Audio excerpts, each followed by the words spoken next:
ब्रेकनंतर पुन्हा स्वागत। बीड प्रकरणामध्ये अत्यंत महत्त्वाची अपडेट हाती येते। वाल्मिक कराडच्या मोबाईलचं शेवटचं लोकेशन 13 डिसेंबरला मध्य प्रदेशमधील उज्जैनचं असल्याचं समोर आलेलं आहे। वाल्मिक कराडनं स्वतः त्याच्या इंस्टाग्राम अकाउंटवर या देवदर्शनाचे फोटोज शेअर केलेले आहेत। वाल्मिकनं 11 डिसेंबरला महाकालेश्वर ज्योतिर्लिंगाचं दर्शन सुद्धा घेतलेलं आहे असं आता स्पष्ट होतंय। मोहसिन शेख आपल्याला या सगळ्या संदर्भात अधिकची माहिती देणार आहेत। मोहसिन, वाल्मिक कराडच्या मोबाईलचं शेवटचं लोकेशन या संदर्भात महत्त्वाची माहिती समोर येते। पोलिसांची काय प्राथमिक माहिती? ऋतुजा, नक्कीच आता सीआयडीचं पथक वाल्मिक कराड यांना शोधत आहे आणि असं असतानाच याबाबत एक मोठी अपडेट समोर येते, ज्यात म्हणजे 13 डिसेंबरला मध्य प्रदेशच्या उज्जैन इथे हा वाल्मिक कराड होता आणि त्याने स्वतः आपल्या इंस्टाग्राम अकाउंटवर देवदर्शनाचे फोटो देखील शेअर केलेले आहे।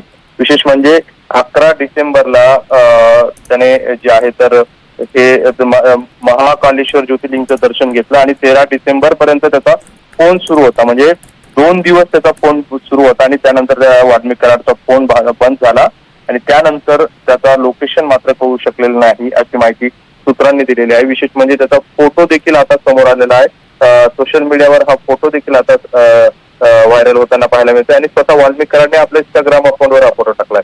त्यामुळे आता वाल्मिक कराड मध्य प्रदेश नंतर कुठे गेला याचा तपास आता पोलीस करतात। मात्र 13 डिसेंबरला शेवटचं त्याचं लोकेशन मध्य प्रदेशमध्ये उज्जैन इथे असल्याची माहिती समोर येत आहे।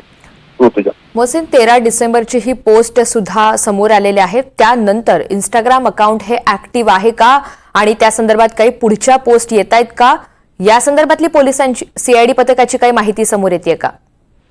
नक्कीच आपण जर बघितलं तर या वाल्मिक कराडचं आपण अकाउंट बघितलं तर अकाउंटवर 15 डिसेंबर पर्यंत काही पोस्ट आपल्याला फेसबुकवर पाहायला मिळतात। मात्र ते अकाउंट स्वतः वाल्मिक कराडच ऍक्टिव्ह होता की दुसरं कोणीतरी चालवत होतं हा देखील पोलिसांच्या तपासाचा भाग आहे। मात्र वाल्मिक कराडचा फोन हा मात्र 13 डिसेंबर पर्यंत सुरू होता। त्या 13 डिसेंबर नंतर फोन बंद होता। मात्र सोशल मीडियावर 15 तारखेपर्यंत जे आहे तर पोस्ट जे आहे तर आपल्याला पडल्याचं पाहायला मिळत आहे।